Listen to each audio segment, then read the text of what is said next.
आज के प्रोग्राम में शामिल होगा पाकिस्तान मुखालिफ बयान पर किसने ट्रंप को ललकारा, शाही खानदान की तलाशी से राह फरार क्यों, शाह के वफादारों ने चली कौन सी नई चाल। आप देख रहे हैं Bold News. Program Breaking Today में खुशामदीद कहेंगे। मैं हूं शुएब अहमद। हमें फख्र है अपने पाकिस्तानी होने पर, हमें फख्र है अपने बोलवाला होने पर। पिछले 16 साल से जारी हमारे बैकयार्ड में एक ऐसी जंग जो कि इख्तिताम को तो नजर नहीं आती, लेकिन पहले सिर्फ डू मोर के मुतालबे होते थे। इस बार अमरीकी इंतजामिया की तरफ से, डोनाल्ड ट्रंप की तरफ से खासतौर पर पाकिस्तान पर इल्जाम तराशियां भी हुई। टेररिस्ट के सेफ हेवन है पाकिस्तान के अंदर ऑपरेट कर रहे हैं। आखिर ये मजीद दबाव और भारत की तरफ झुकाव क्यों? लेकिन सबसे पहले देखते हैं ये report. Pakistan has much to lose by continuing to harbor criminals and terrorists. Trump के दोगले और डू मोर के बयान से पाकिस्तान में गुस्से की लहर दौड़ गई। तर्जुमान दफ्तर खारिजा नफीस जकरिया ने कड़ा नोटिस लेते हुए कहा कि महफूज पनागाहों के गलत बयानिए की बजाय अमरीका दहशतगर्दी के खिलाफ पाकिस्तान का साथ दे। अफगानिस्तान में 17 साल फौजी एक्शन भी मुल्क को पुरअमन नहीं बना पाया। अफगानिस्तान के मसले का हल फौजी नहीं बल्कि सियासी है। चीन ने भी हक के दोस्ती निभाते हुए पाकिस्तान की दहशतगर्दी के खिलाफ लड़ी जाने वाली जंग में पाकिस्तान की कुर्बानियों की तारीफ की और आलमी बिरादरी पर जोर दिया कि वो पाकिस्तान की कुर्बानियों को कद्र की निगाह से देखे। Pakistan was on the front line in the struggle against terrorism and has made great sacrifices and important contributions in the fight. साबिक सदर आसिफ अली जरदारी का कहना है कि अमेरिका के साथ पाई पाई का हिसाब बराबर करने के लिए तैयार हैं। अमेरिकी सदर को मालूम होना चाहिए कि ये अफगानिस्तान नहीं पाकिस्तान है। जबकि इमरान खान ने भी अपनी ट्वीट में इस बयान की मजम्मत की है। जी, एक ज़माना था कि हमारे न्यूक्लियर प्रोग्राम के ऊपर, कभी हमारी सरहदों के ऊपर, कभी हमारे इवन अफगानिस्तान पाकिस्तान के बॉर्डर के ऊपर किस किस्म की मैनेजमेंट है, लेकिन अब एक बार फिर लौट कर ये रिहॉट्रिक वापस आया। इस पर मजीद बात करने के लिए हमारे साथ दफाई तज्ज़े निगार शाहिद लतीफ़ साहब मौजूद हैं, हमारा साथ देंगे। हुमायूं गौहर साहब भी स्टूडियो में हमारे पास, राहिल अख्तर मौजूद हैं, इस्लामाबाद से फैसल जावेद भी ज्वाइन करेंगे। लेकिन सबसे पहले मैं जाऊँगा शाहिद लतीफ़ साहब, बहुत बहुत शुक्रिया वक्त देने का। यहाँ पर एक होता था डू मोर का मुतालबा, इस बार पिन पॉइंट करके ये कहना कि पाकिस्तान के अंदर टेररिस्ट के सेफ हेवन्स, महफूज पनागाहें मौजूद हैं, कहीं ये इस वजह से तो नहीं कि हम इस वक्त भी पाकिस्तान के अफगानिस्तान के साथ मुल्क बॉर्डर्स के ऊपर K4 शवाल वादी, राजगाल वादी के जो ऑपरेशंस कर रहे हैं, उसकी वजह से उनको ये इल्ज़ाम लगाने में मदद मिलती है?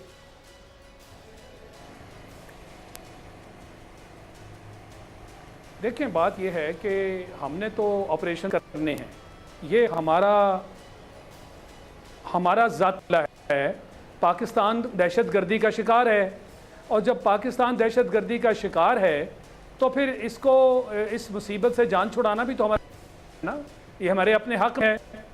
इसका ये मतलब नहीं है कि हम किसी कहने पर दहशतगर्दी के ख़िलाफ़ कोई कार्रवाई करें। और ये जो मैं समझता हूँ कि अमेरिका की तरफ से ये फिर से इल्ज़ाम तराशी शुरू की गई है, इसका मतलब है कि 16 साल अमेरिका दहशतगर्दी के ख़िलाफ़ अफ़गानिस्तान में बैठकर जंग करने की कोशिश करता रहा और उसको नाकामी। तो आपको ये मलबा जो है पाकिस्तान पर फैला जाता है, खुद तो वो इसमें कामयाब नहीं होता। लिहाजा मैं ये समझता हूँ कि ये बिल्कुल बेबुनियाद उसकी तरफ से इल्ज़ाम तराशी है।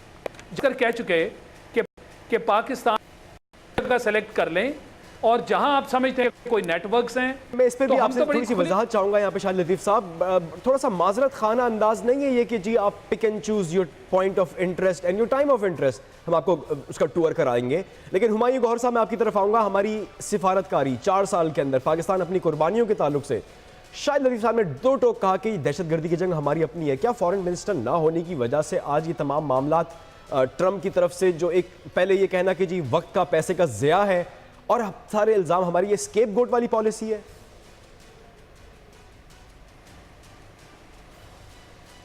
देखिए, फॉरेन मिनिस्टर का होना ज़रूरी है बेशक, मगर जब फॉरेन मिनिस्टर हुआ भी है, उसने कर क्या लिया? ये डू मोर की बकवास तो कब से चल रही है। बुश के ज़माने में यही होता था, ओबामा के ज़माने में यही होता था, अब ये ट्रंप ने कर लिया है। ये हार गए हैं जंग अफ़गानिस्तान में और अपनी नाकामी का मलबा हमारे ऊपर फेंक रहे हैं। और डू मोर, हकानी नेटवर्क तो अफगान है, और वो अफ़गानिस्तान पहुंच चुका है, पाकिस्तान में तो हार्डली वो है। तो ये सिर्फ बहाने हैं अपनी पब्लिक के लिए। मगर मैं बहुत शुक्रगुजार हूँ सदर ट्रंप का, इन्होंने ये बयान दे के इस दफ़ा हमारे ऊपर शायद बहुत करम किया है, क्योंकि इसके बाद अल्लाह हमारे लोगों में तो शऊर आ गया है। चले अच्छा, ये अब अल्लाह करे कि हमारी फौजी क़यादत में भी शऊर आए और हमारी सियासी क़यादत में भी अच्छा, शऊर हुमायूं गौहर आए। साहब, मेरी बात एक सुन लें तारीख जरा। रही है यहाँ पर कि बहुत सख्त कि किस्म आप- के अल्फाज बयानात जो हैं वो माजी में बैरक ओबामा ने भी दिए, लेकिन हम लोग ये समझना हर बार कि शायद हमारी आंखें खुल जाएंगी। मैं शायद लतीफ़ साहब आपकी तरफ लेके जाऊंगा एक सवाल के नॉर्थ वज़ीरिस्तान के ऑपरेशन के ताल्लुक से हमने देखा कि साबिक हुकूमत की जानिब से अमेरिका की इंतज़ामिया हिलरी क्लिंटन ने बार बार कहा कि नॉर्थ वज़ीरिस्तान में ऑपरेशन करें, नॉर्थ वज़ीरिस्तान में ऑपरेशन करें। ठीक है, हमने तब ऑपरेट किया जब हमारे अपने इंटरेस्ट में था। क्या इस बार भी ये जो सेफ हेवंस की तरफ इशारा है, खुदा ना खास्ता कहीं ऐसा तो नहीं किसी एक मखसूस रीजन के लिए कोई हो सकता है कि आने वाले दिनों में कोई डिफेंस पैकेज के कैरी लूगर बिल टाइप की कजोलिंग की जाए कि जी फला जगह पे ऑपरेट करें, या कोई अहदाफ हैं पाकिस्तान के अंदर अमेरिका के? देखें, इससे पहले आपने एक कमेंट पास किया था कि उन्हें इस बात की दावत देना मखसूस कि आप आएं और देखें कि कहाँ जो इल्ज़ाम आप हमारे ऊपर लगा रहे हैं कि कौन से दहशतगर्द हैं और कहाँ पे हैं। ये तो हम दुनिया को दिखाना चाहते हैं कि जो हमारे ऊपर इल्ज़ाम लगाया जा रहा है वो बेबुनियाद है, हक में है, मगर हम बिल्कुल माजरत इख्तियार नहीं करना चाहते। और वो इस चीज़ से जाहिर होगा कि अगर वो हमें डू मोर की बात करें तो हमें दो टोक अल्फाज में जवाब चाहिए कि हम वो करेंगे जो आप चाहते हैं, जैसे हमने माजी में किया। नॉर्थ वजीरिस्तान की दी, हम हरगिज वो नहीं करेंगे जैसे आप चाहते हैं। और सबसे बड़ी बात यह है कि पाकिस्तान खुद दहशतगर्दी का शिकार, हमें बेपनाह नुकसान हुआ, 70 से 80 हज़ार लोग हमारे शहीद हो चुके, इतनी हमारे नुकसान हुआ, 100 अरब से ज्यादा का नुकसान आ चुके, और उसके बावजूद आप हमें कहें कि जी हमने अपने अंदर दहशतगर्दों को पनाह गाहें की हैं, ये तो बिल्कुल इल्जाम है, मंतक बिल्कुल। के मुतरादिफ ये बयान नहीं, सख्त इल्जाम है यहाँ ये पर, बिल्कुल मंतक के बिल्कुल खिलाफ है। बिल्कुल। अच्छा, यहाँ पर मैं इसलिए हमें फैसल करना जावेद की वही तरफ भी चलता हूँ, पाकिस्तान तहरीक इंसाफ, मगर हमें चैलेंज करना है कि आइए और साबित कीजिए कि दहशतगर्द कहाँ है। रिसेंटली हमने आप उनके बिल्कुल दो वफूद को इंक्लूडिंग उनके सेनेटर्स का एक वफ्द था, उनको ट्रिप भी करवाया यहाँ पर, सदर्न कमांड की पूरी उनकी लीडरशिप यहाँ पर आई थी, ब्रीफिंग दी है। अच्छा, मैं फैसल जावेद आपकी तरफ आऊंगा। हम पिछले इलेक्शन कैंपेन से बड़े सख्त अल्फाज सुनते थे इमरान खान की तरफ से कि मैं अपनी F-16s को, पाकिस्तान की फिजाइये को ऑर्डर्स दूंगा कि वो इन ड्रोन हमला करने वाले जो प्लेन्स हैं इनको गिराया जाए। आपको लगता है कि इस पूरे अरसे में जो हमें थोड़ा सा प्रेशर बिल्ड करना चाहिए था, तमाम कुर्बानियां देने के बाद दहशतगर्दी की जंग में, नेटो के इत्तेहादी होने के बावजूद भी हमने उनकी इंटेलिजेंस शेयरिंग, वो वन साइडेड ऑपरेशंस देखे, आज भी पाकिस्तान जो है वो अपनी अफगान पाकिस्तान पॉलिसी के लिए अमेरिका की तरफ पॉइंट ऑफ वीकनेस से देखता है रादर देन स्ट्रेंथ। क्या कहेंगे फैसल? देखिए जी, एक तो अस्करी फ्रंट पर जो पाकिस्तान ने ये पूरी जंग लड़ी है उसकी मिसाल नहीं मिलती, दुनिया में मिसाल नहीं मिलती जो कुर्बानियाँ दी हैं। लेकिन पॉलिटिकल फ्रंट पे हम इसको इतना अच्छा हैंडल नहीं कर सके हैं, और उसकी वजह खारजा पॉलिसी कहें, खारजा पॉलिसी का ना होना कहें। आपको पता है वज़ीर खारजा तो थे ही नहीं, अब बना भी दिया तो ख्वाजा आसिफ को, और कोई खारजा पॉलिसी हमें नज़र नहीं आई। पॉलिटिकली सिविलियन गवर्नमेंट ने किसी भी जगह पे इस मामले को सही तरह से पावर नहीं कराया, इस मामले को उजागर नहीं किया। दुनिया में ये रिस्पॉन्सिबिलिटी बनती थी सिविलियन गवर्नमेंट की कि किस तरह से आप अपने नैरेटिव को लेकर के चलते हैं और बताते हैं और अमेरिका को रियलाइज करवाते हैं। हर रोज वो ये कह रहे और बार बार ये कहते हैं do more do more do more. इसके ऊपर कोई सफारती लेवल पे कहीं डिप्लोमेटिकली किसी चीज को इसके हवाले से हमारे साथ जमात इस्लामी के भी रहनुमा मौजूद हैं, सदुल्लाह भुट्टो साहब, अगर हमारे साथ हैं वो मौजूद अभी।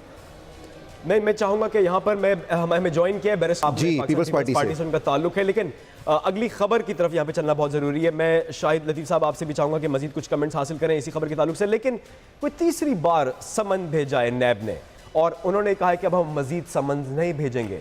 यहाँ पर सिलसिला है हुक्मरान ख़ानदान के ऊपर जो इंक्वायरी और रेफरेंसेस तैयार होने हैं, उसके लिए उनका पेश होना बहुत ज़रूरी है। लेकिन तीसरी दफ़ा भी समन भेजने के बाद जब वो हाजिर नहीं हुए तो नैब ने यह फैसला किया है कि आप हाजिर ना हो, हम रेफरेंसेस आपकी इन्वॉल्वमेंट के बगैर बना लेंगे। यहाँ पे देखते हैं एक रिपोर्ट।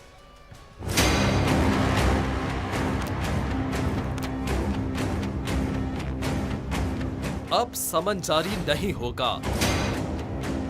बस रेफरेंस दायर होगा।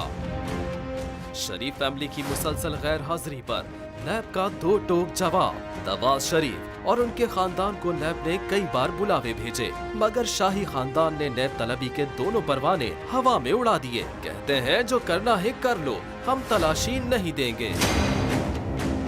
नैब ने नाहिल नवाज शरीफ और उनके साहिबजादों को मजीद नोटिस न भेजने और रेफरेंस दायर करने का फैसला कर लिया। रेफरेंस दायर होने के बाद शरीफ खानदान को गिरफ्तार किया जा सकता है।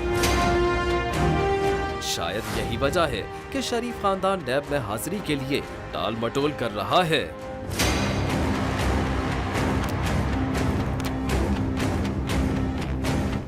ये अदालती फैसलों के नतीजे में रेफरेंसेस तैयार करने के लिए 6 हफ्ते का वक्त दिया गया था, पेश होना था, लेकिन अब नैब के पास क्या ऑप्शंस होंगे यहाँ पे राहिल? नैब के पास ऑप्शन शायद बड़े ख़तरनाक भी हो सकते हैं, लेकिन नैब अभी काफ़ी हमने देखा बैकफुट पे मौजूद है। हमारे साथ मौजूद हैं बैरिस्टर आमिर साहब, ताल्लुक पीपल्स पार्टी से, लेकिन कानून की भी बहुत अच्छी नौह रखते हैं। आमिर साहब, ये फरमाइएगा कि जिस तरह से हमने नैब के जो बयान सामने आते हुए देखे हैं कि नैब अब दोबारा नोटिस नहीं भेजेगा और जो निगरान जज हैं उनसे रुजू किया जाएगा, तो यहाँ पर कोई कानूनी कार्रवाई अमल में लाई जा सकती है या ये उसी वक्त होगी जब रेफरेंस दायर होंगे शरीफ खानदान के खिलाफ कोर्ट में?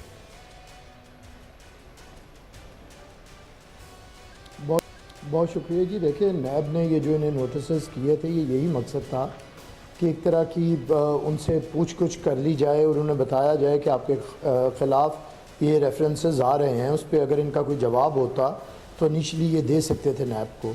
लेकिन क्योंकि इन्हें पता है कि रेफरेंस बड़े स्ट्रॉन्ग हैं और दूसरी चीज़ उन्हें भी पता है कि जितना एविडेंस JIT ने इकट्ठा कर रखा है, जिस पे सुप्रीम कोर्ट के 5 ऑनरेबल जजेस भी इतने कन्विंस थे उस एविडेंस से कि उन्होंने फौरी तौर पे इन्हें डिस्क्वालीफाई भी किया है और हुक्म दिया है कि नैब इनके रेफरेंसेस भेजे नैब कोर्ट्स को। तो अब ये नोटिस के बाद तो अब सीधा सीधा ये रेफरेंसेस बनेंगे और नैब कोर्ट्स में जाएंगे। अब शरीफ ख़ानदान के लिए कोई ये बहाना हो नहीं सकता, क्योंकि पहले भी ये नहीं कि कोई इनके ख़िलाफ़ नए हो गए हैं, ये जो रोज़ पूछते हैं कि हमने किया। इन्होंने नैब के रेफरेंसेस बनाए हैं फॉर्मर प्राइम मिनिस्टर राजा परवेज़ अशरफ के ख़िलाफ़ और वो उसे भुगत रहे हैं। 18 साल से प्रेसिडेंट आसिफ अली जरदारी इन्हीं नैब कोर्ट्स के अंदर जा रहे हैं। तो ये कौन सा ये कानून से मावरा समझता है ये ख़ानदान अपने को कि ये कहीं ना तो किसी इदारे को जवाब दे है, ना ये किसी अदालत को जवाब दे है।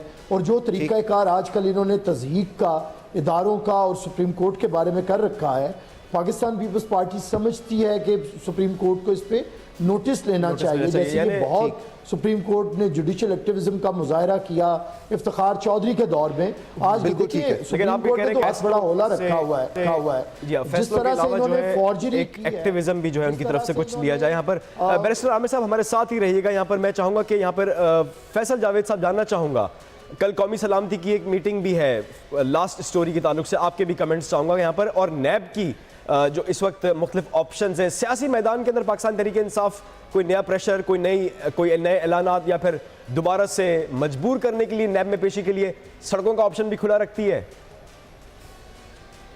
देखिए जी, पाकिस्तान तहरीक इंसाफ के लिए जो जद्दोजहद है, करप्शन के ख़ात्मे के लिए जद्दोजहद है, ये रुकी तो नहीं है, ये तो जारी रहेगी। और सिर्फ डिस्क्वालिफिकेशन की हद तक इस तहरीक का नहीं था, इस तहरीक का था कि तमाम जो लोग करप्ट हैं बशमूल नवाज शरीफ के, पाकिस्तान से करप्शन के खात्मे की वो तहरीक है। जहाँ तक नैब की बात की है तो मुझे कानून का तो इतना नहीं पता, लेकिन मेरा ये ख्याल है कि नैब ऑर्डिनेंस 1999 में है कि अगर वो पेश नहीं होते तो 3 साल शायद कैद भी है या फिर गिरफ्तारी भी है। और अगर ऐसी चीज़ें हैं कानून के अंदर तो नैब हरकत में क्यों नहीं आती, नैब उन्हें गिरफ्तार क्यों नहीं कर रही? नैब को फिलफौर गिरफ्तारियाँ अमल में लानी चाहिए इन लोगों के पास, क्योंकि ये तो आएंगे नहीं, इनके पास कुछ जवाब ही नहीं है, सफाई नहीं है। इनको वर्ल्ड रिकॉर्ड इन्होंने कायम किया, जितने मौके इन्हें मिले हैं सफाई देने के, और अब नैब जब तलब करता है तो फिर भी ये नहीं जाते। तो ये कुछ और किसी और चीज़ के चक्कर में है। ये चाहते हैं कि इन्हें NRO मिल जाए, जो कि मिलने वाला नहीं है। तो ये अब मेरा ये ख्याल है कि it's all curtains for them, और ये निकल नहीं सकते, इससे बच नहीं पाएंगे। ठीक है। अच्छा, नजरसानी अपील भी दायर की हुई है, उसका भी शायद एक बहाना बना रहे हैं। इस वक्त मौजूद है हमारे साथ असदुल्ला भुट्टो साहब भी हैं जमात इस्लामी से। उनसे पूछना चाहेंगे, असदुल्ला भुट्टो साहब, आप भी पिटिशनर थे, आपने भी पिटिशन दायर की थी इसी हवाले से, पनामा केस के हवाले से। अभी जो अब JIT के सामने तो पेश हो गया शरीफ खानदान, वहाँ उन्होंने अपनी बात भी जो कुछ थी सामने रख दी। नैब के सामने पेश ना होना कोई खौफ है या ये कोई कानूनी टैक्टिक अपना रहे हैं अपने आप को बचाने की? इस हवाले से क्या कहेंगे आप? असल में उन्होंने सुप्रीम कोर्ट में भी अपने दिफा में वो नाकाम हुए। 126 दिन तक केस चलता रहा, लेकिन उनके 3-4 वकील आते रहे, लेकिन शरीफ फैमिली ने अपने कागजात, अपने सबूत पेश करने में, अपने दलाइल पेश करने में नाकामी हुई, क्योंकि उनके पास है ही नहीं। वो मनी ट्रेल नहीं दे सके, वो अपने असाजात की वजाहत नहीं कर सके, वो अपने कारखानों के लगाने की वजाहत नहीं कर सके। तो मैं समझता हूँ वो इसलिए पेश नहीं हो रहे हैं कि उनके पास कोई सबूत नहीं है। अलबत्ता वो इस मुकदमे को सियासी मुकदमा बनाना चाहते हैं। राइट, पेश नहीं हो रहे। शाहिद लतीफ़ साहब, मैं आपसे जानना चाहूँगा, कल कौमी सलामती का एक इजलास बुलाया जा रहा है, हमारे और जो हमारी मिलिट्री क़यादत है शामिल होगी वहाँ पर। प्राइम मिनिस्टर बेशक मुल्क से बाहर हो, लेकिन आपकी क्या तवक्कुआत हैं कि कल के इजलास में क्या डिस्कस होना चाहिए?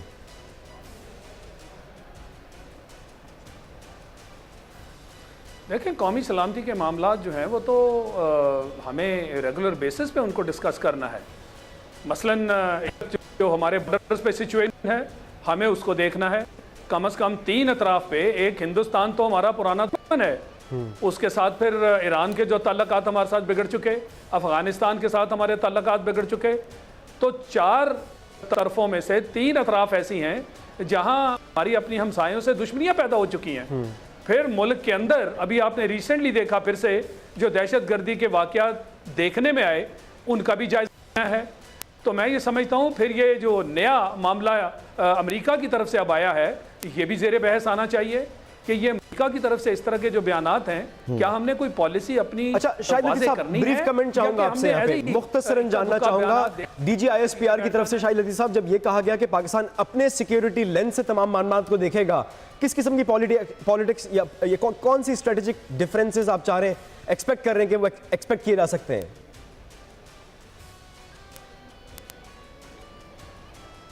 देखिए, मैंने पहले भी ये बात की कि हमने किसी के कहने पे दहशतगर्दी के खिलाफ मुकाबले के लिए उठ नहीं खड़े होना।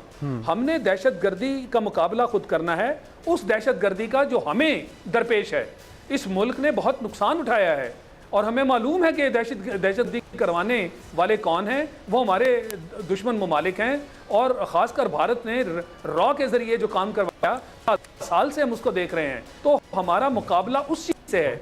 हमें अमेरिका न बताए कि जनाब लोग जो हैं दहशतगर्द हैं, फलां जगह छुपा रखा है, इसलिए तो हम चैलेंज करते हैं, हमें दिखाएं किसको छुपा रखा है। यहाँ तक कि जी हमारी जो है इसके साथ मशरूत होगी, हमें ऐलान करना है कि हमें ये मशरूत इमदाद किसी से नहीं चाहिए। हमें खुद अपने पाँव पे खड़े होना है। हम एक खुददार और जिम्मेदार मुल्क है। राइट, आपको हमें अपने हिसाब से लेना होगा। बहुत बहुत शुक्रिया। यहाँ पर हम एक मुख्तसर सा वक्फा लेंगे और लौट के जब वापस आएंगे तो बात करेंगे कि आखिर ये बारिश जहमत कैसे बन गई। आप देख रहे हैं ब्रेकिंग टुडे। गई जहमत, मजीद गुफ्तगू रहेगी ब्रेकिंग टुडे में जब लौट कर वापस आएंगे। आप देख रहे हैं पाकिस्तान का नंबर 1 शो ब्रेकिंग टुडे। आप देख रहे हैं पाकिस्तान का नंबर 1 शो ब्रेकिंग टुडे। कोई 4 साल हुक्मरानी के बाद जब गए हैं नाअहल होके वजीर आजम, जिस कानून के तहत उसी शिक में तब्दीली का इरादा रखते हैं। यहाँ पर वजीर कानून की तरफ से भी जब अब हम कह सकते हैं कि बाकायदा ये ऐलान हो चुका है कि आइन की शिक 62-63 में तरमीम का ना सिर्फ इरादा रखती है बल्कि मुबैना तौर पर वो मुसविदा भी तैयार कर लिया है, जो कि अपोजिशन जमातों के साथ बहुत जल्दी पार्लिमानी कमेटी में अब बहस के लिए पेश किया जाएगा। याद रहे, ये वही कानून है जिसके तहत साबिक वजीर आजम नाअहल हुए थे। इस पर देखते हैं एक रिपोर्ट। नवाज शरीफ पर से ताहयात नाअहली की तलवार हटाने के लिए कठपुतली हुकूमत ने पर तोलने शुरू कर दिए। कौमी असम्बली के इजलास में इंतखाबी इस्लाहात के बिल की शिकवार मंजूरी के दौरान दिफाकी वजीर कानून से कानून जाहिद हामिद ने कहा कि हुकूमत आइन की शिक 62(1)(f) में तरमीम का इरादा रखती है। इस शिक में नाअहली की कोई मुद्दत मुतय्यन नहीं है। उन्होंने इस शिक के तहत होने वाली नाअहली की मुद्दत 5 साल से कम होने की तजवीज़ भी दे दी। हुकूमत ने यह मामला पार्लियामेंट की मरकजी कमेटी तक ले जाने और दीगर जमातों की मुशावरत का इरादा भी जाहिर किया। इसी शिक के तहत हकायक छुपाने या झूठ साबित होने की सूरत में किसी भी रुकने पार्लिमान को नाअहल करार दिया जा सकता है। करप्ट नवाज शरीफ भी आइन की इसी शिक के तहत ताहयात नाअहल हुए। कभी तुंदो तेज बयानी इदारों के खिलाफ तौहीन आमेज कलामात और कभी आइन बदलने की बात। आखिर लीकी अराकीन नाअहल नवाज शरीफ को बचाने के लिए कहां तक जाएंगे? राइट, यहाँ पर अपोजिशन की जमातों में पाकिस्तान पीपल्स पार्टी भी एक तजब्जुब का शिकार है। खुले तौर पे उन्होंने भी नहीं कहा कि जी मुखालफत करेंगे या फिर साथ रहेंगे। हमारे साथ मौजूद है हमारे गेस्ट, आपको बताएं कि शाहिद लतीफ़ साहब है, फैसल जावेद हैं, बैरिस्टर आमिर मौजूद हैं। मैं जानना चाहूँगा सबसे पहले हुमायूं गौहर साहब आपसे, क्या ये कम अज़ कम टाइमिंग के हवाले से शरारत नहीं लगती कि जिस कानून के तहत आपको नाअहल कर दिया है फ़ौरन उसमें तरमीम करके अगले इलेक्शन या उससे पहले कोई राह हमवार की जा रही है नून लीग की तरफ से? जी शरारत है और बहुत शरारतें होंगी। हमें इसकी आदत डाल लेनी चाहिए। देखिए कसूर तो नैब का है, अब उनके इख्तियार में है कि इनको अरेस्ट करें, अरेस्ट वारंट दें। ये अरेस्ट वारंट नहीं दे रहे, तो मेरा मतलब है कि आप जब शरीफों को भी अरेस्ट नहीं कर सकते, अब अमेरिका को क्या आंखें दिखाएंगे? तो ये साउंड बाइट्स देने से तो कोई सराय भड़के मारने के और अपनी ख्वाहिशात का इजहार करने के, हम ये करेंगे, हम वो करेंगे, हम अपने फ़ायदे के लिए करेंगे, उनके फ़ायदे के लिए, बातें सही हैं, सच हैं, मुझे बहुत अच्छी लगती हैं, मगर ये सिर्फ भड़कों से ज़रा आगे निकाले ना। हमें ये खुद करना होगा। हमें हमारी फ़ौज को, हमारी इदारों को जो बचे कुचे रह गए हैं उनको थोड़ी रीढ़ की हड्डी और दिखानी पड़ेगी। राइट, नहीं तो अल्लाह हाफ़िज़ हमारा। अदलिया आप कह रहे हैं कि कम से कम उनको फैसले चीन के अमल के लिए थोड़ी सी सख्तियां, लेकिन ये चूंकि सियासत है यहाँ पर इनको आइन साज असेंबली के अंदर सुप्रीम कोर्ट की तौहीन हो रही है। वो बात बिल्कुल ठीक है, लेकिन सियासत में ये कानून साज असेंबली को इस्तेमाल करते हुए मैं बैरिस्टर आमिर साहब आप और पीपल्स पार्टी का मौक़िफ़ भी जानना चाहूँगा। एक वक्त था कि आप तरामीम चाहते थे इसी कानून में, इस वक्त आप कहाँ खड़े हैं?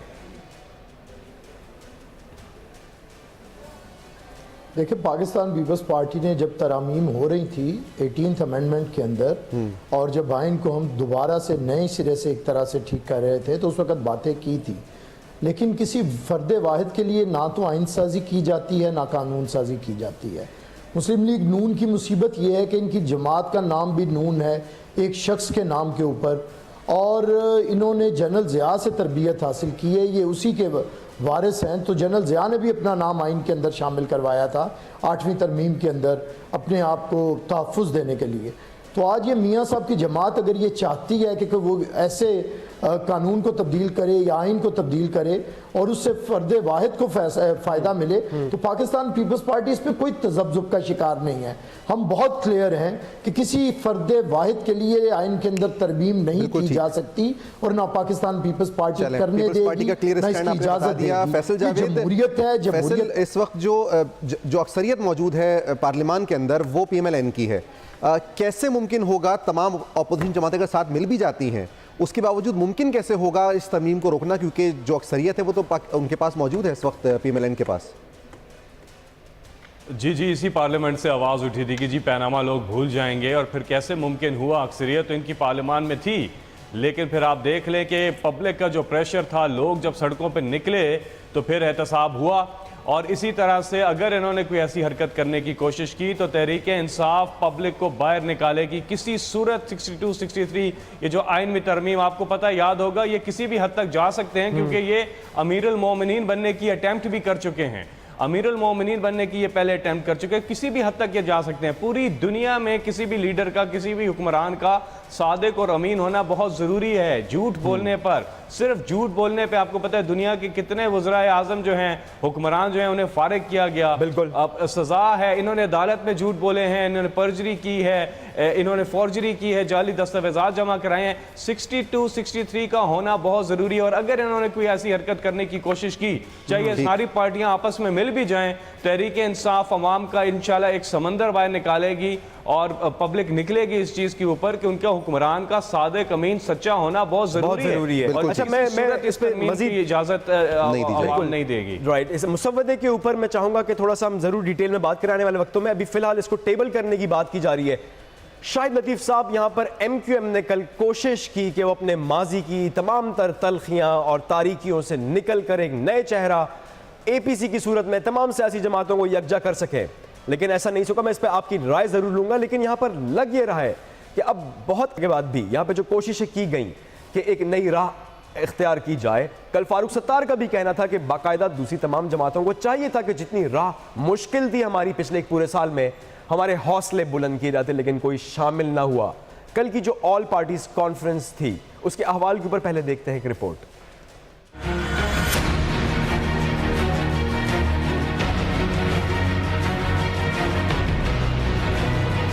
बेशतर सियासी जमातों के इनकार के बाद MQM पाकिस्तान ने ऑल पार्टीज कॉन्फ्रेंस मुलतवी कर दी। मीडिया से गुफ्तगू में डॉक्टर फारूक सत्तार का कहना था कि सियासी जमातों की कॉन्फ्रेंस में शिरकत की यकीन दहानी के बाद इनकार हमारे लिए अचंभे की बात है।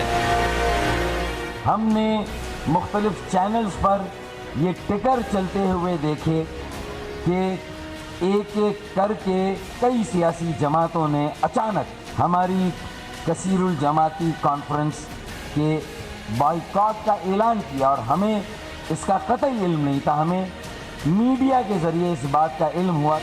सरबरा MQM पाकिस्तान का कहना था कि जिन्होंने हमारी ऑल पार्टीज कॉन्फ्रेंस का बाइकॉट किया, उन्होंने 22 अगस्त 2016 के बाद की हमारी जिद्दोजहद को तस्लीम नहीं किया।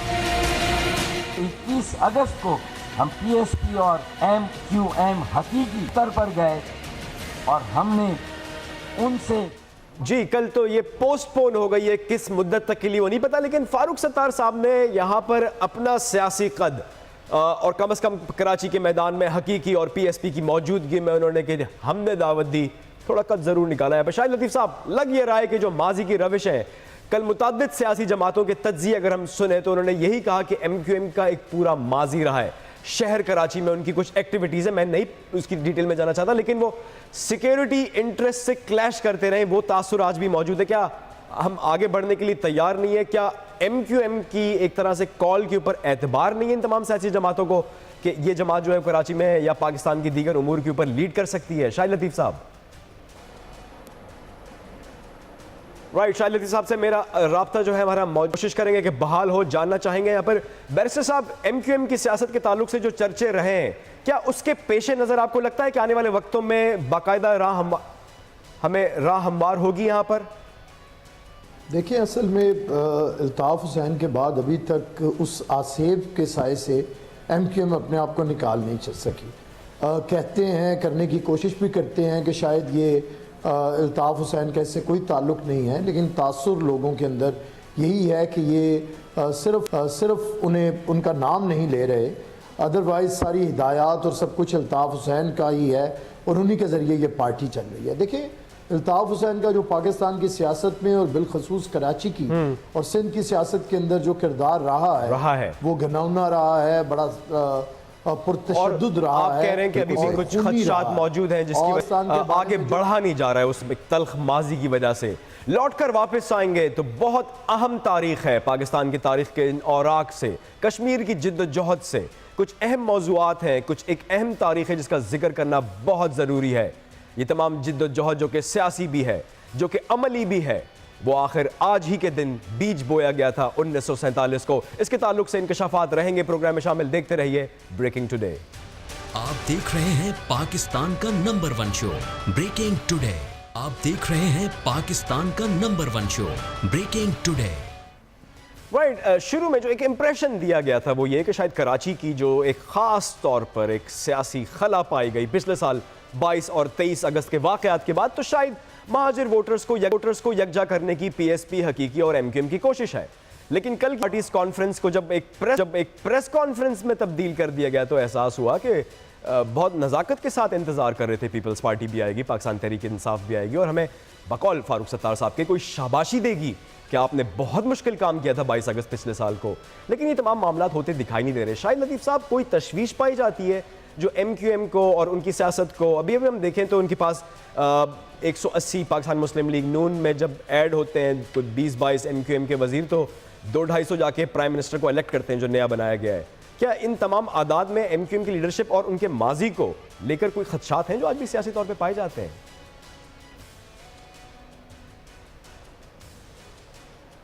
देखिए, यही वजह है ना कि अभी तक जो दूसरी सियासी पार्टियां हैं उनकी तरफ से इन्हें तावन नहीं मिल रहा। यानी इस तरह के शक व शुबहात अभी भी हैं और बार ये कहा जा रहा है कि MQM पाकिस्तान जो है वो क्लियर तरीके से ख़ुद को अलहदा करे, क्योंकि लोगों के दिल में अभी भी खदशात हैं, तहफ़्फ़ुज़ात हैं कि इनका रब्ता MQM लंदन से है। गो ये बार बार कहते हैं कि जी हम उनसे अलहदा हो गए, और ये भी फिर इस तरह की डिमांड आती है कि अगर आप उनसे अलहदा हो गए तो फिर आप अपना नाम भी तब्दील कर लें। ये जब तक MQM का नाम चलता रहेगा और फिर इनके राब्ते कहीं ना कहीं ऐसे शक व शुबहात पाए जाते हैं कि राब्ते आपस में हैं। यही वजह है कि दूसरी सियासी पार्टियां जो हैं वो उनका साथ फिलहाल नहीं दे रही।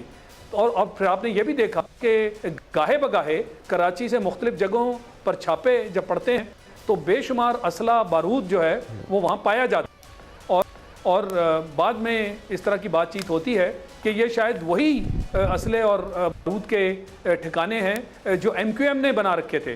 तो अगर ये MQM पाकिस्तान जो है अब पुरखुलूस है तो ये उन निशानों, उन जगहों की निशानदही क्यों नहीं करते?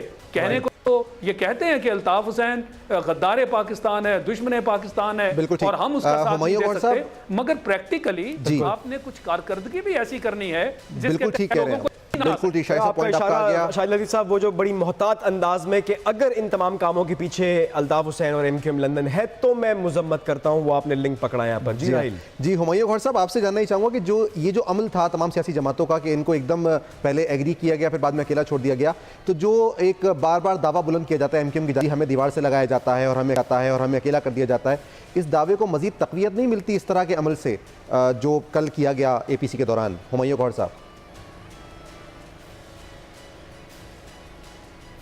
देखिए, दीवार से लगाने में तो इनका खुद ही सबसे बड़ा हाथ है, अपने आप को खुद ही दीवार से लगवाते हैं, अपनी करतूतों से, अपने भट्टों से, अपने डाकों से, अपने कत्ल से, सब चीज़ों से। इसका नाम अब होना चाहिए मुनाफिक कौमी मूवमेंट। ये मुनाफिक हैं, अब ये 3 धड़ों में बटे हुए हैं, और किस तरह बटे हैं, किसके इशारे पे बटे हैं, क्यों बटे हैं, और पता नहीं क्या क्या झंडे जला रहे हैं लंदन में। ये अजीब ही लोग हैं। आप कहते हैं कि फ़रूख सत्तार का कद बढ़ गया है, मुझे तो वही नेटे का नेटा दिख रहा है, किस तरह बढ़ गया इसका कद। ये तो इसकी तो मुंह पे एक अंडा मारा है किसी ने कि आपने ऑल पार्टीज़ कॉन्फ्रेंस बुलाई और आपसे कुछ हुआ ही नहीं, कोई गया ही नहीं, एक भी पार्टी नहीं गई। आप अपने आप को समझते क्या है? बाबा, आप लोग मुनाफिक हैं, अब आप लोग जाएं, और बहुत सियासतदान भी मुनाफिक है और पार्टीज के। ठीक, अच्छा फैसल, जिस तरह से आप फैसल, तो हम यही बातें करते रहेंगे बाबा जब तक हमारा टाइम नहीं आ गया। बिल्कुल ठीक है साहब। फैसल, जिस तरह से कल आपसे जब बात हो रही थी आपने उस दौरान ये जिक्र किया कि PTI जो है वो शामिल होने नहीं जा रही, MQM ने भी इस बात का शिकवा किया कि हम सबके पास चल कर गए थे लेकिन ना आने का हमें जो है मुतला नहीं किया गया उसी चैनल से। तो आपको नहीं लगता कि कम से कम तमाम सियासी जमातें जो नहीं भी शामिल अगर हो रही थी तो उनको बाकायदा उनको इतला कर देनी चाहिए थी? वो कह रहे हैं मैं मीडिया से पता चला। नहीं, ऐसी बात तो नहीं। हमने कोई भी, अब देखें, जब भी ऐसा कुछ चीज़ होता है तो उसकी ऑफिशियल ऐलान होता है, सामने आती है चीज़। ऐसा कुछ नहीं था कि तहरीक इंसाफ ने हामी भरी थी जाने की या जो भी था। तहरीक इंसाफ की पोजीशन वाज़ेह थी कि MQM जो है वो अपने क्लैरिटी लेकर आया, MQM पाकिस्तान वो क्या क्या करना चाहते हैं। अब वो कराची की जो खौफ की एक फ़िज़ा है वो ख़त्म हुई है, उसके बाद इन्हें पड़ गया मसला कि वहाँ पर जो MQM का एक था, एक कह लें वोट बैंक कह लें, या जो भी जिस तरीके से ये करते आए हैं, वोट बैंक तो मैं नहीं कहूँगा क्योंकि एक इनका निज़ाम था।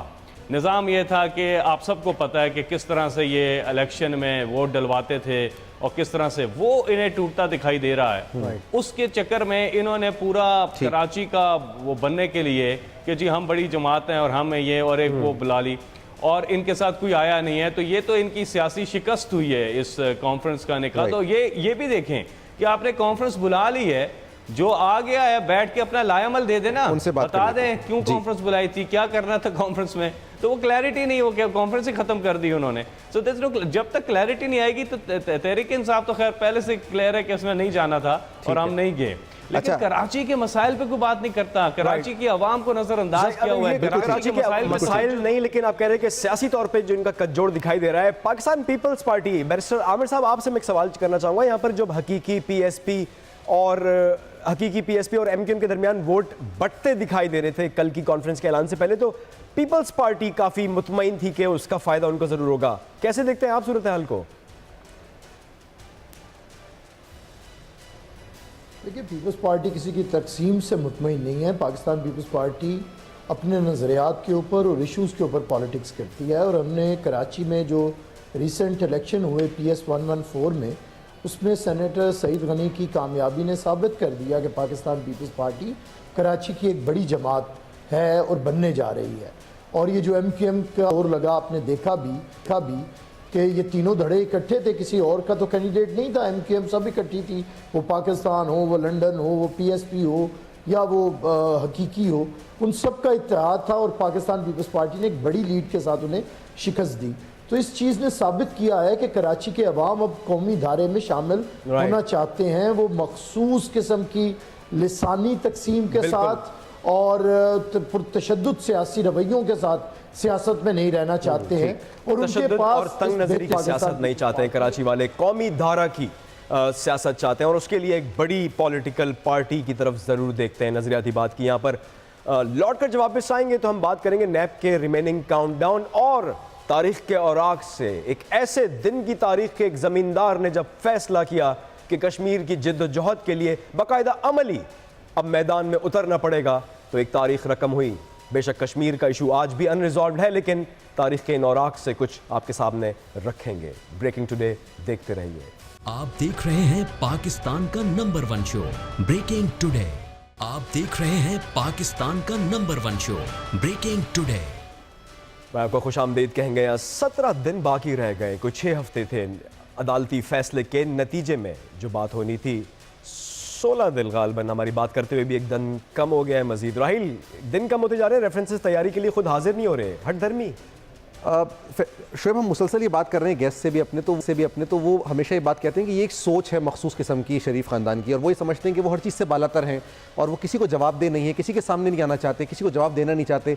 JIT की जो रिपोर्ट अगर हम पढ़ें, जो 9 उसके वॉल्यूम सामने आए, उसमें भी ये बात मुसलसल JIT ने लिखी है कि जब नवाज शरीफ साहब पेश हुए, जितनी बार उनसे सवाल किया गया, उन्होंने जवाब बहुत ही रिलैक्स अंदाज में और बिल्कुल इग्नोर करते हुए जवाब दिए। मुझे याद नहीं है, मैं भूल गया हूँ, बहुत पुरानी बात है, अब तो बहुत पुरानी बात हो गई। तो यही माइंडसेट उनका नैब के सामने भी है, लेकिन ये अब कितना नुकसानदेह हो सकता है?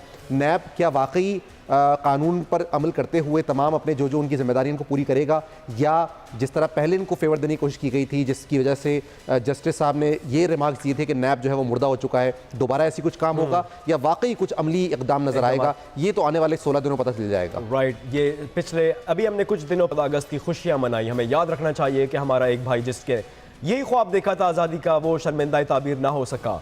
14 अगस्त के बाद ये कोई दिन आज ही का था, 23 अगस्त का, जब एक ज़मींदार ने फैसला किया, मोहम्मद अब्दुल कयूम साहब ने, कि अब अमली जिद्दोजहद की जाएगी। तो क्या रावला कोर्ट कहते हैं कि श्रीनगर तक ना कि सिर्फ कश्मीर में रहने वाले ये उमायदीन जो कि इस तारीखी जलसे में शामिल थे, बल्कि कबायली इलाकों से भी लोग पहुंचे अमलन जिद्दोजहद की। कहने वाले कहते हैं कि श्रीनगर फतह हो जाता, लेकिन भारत यूनाइटेड नेशंस चला गया। इसके ताल्लुक से देखिएगा एक पैकेज। मुलाकात होगी आपसे एक बेहतर पाकिस्तान में। ब्रेकिंग टुडे की टीम के लिए आज इतना ही।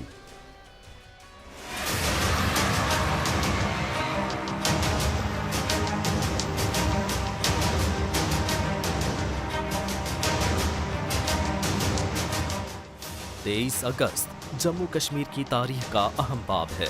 इस दिन बदले हुर्रियत सरदार मोहम्मद अब्दुल कयूम खान ने अपने चंद साथियों के साथ आज़ादी की जिद्दोजहद का आगाज किया। इस जिद्दोजहद में बेशुमार खतरात आए, लेकिन जज्बा इतना मजबूत था कि तमाम तर खदशात के बावजूद जिद्दोजहद जारी रही।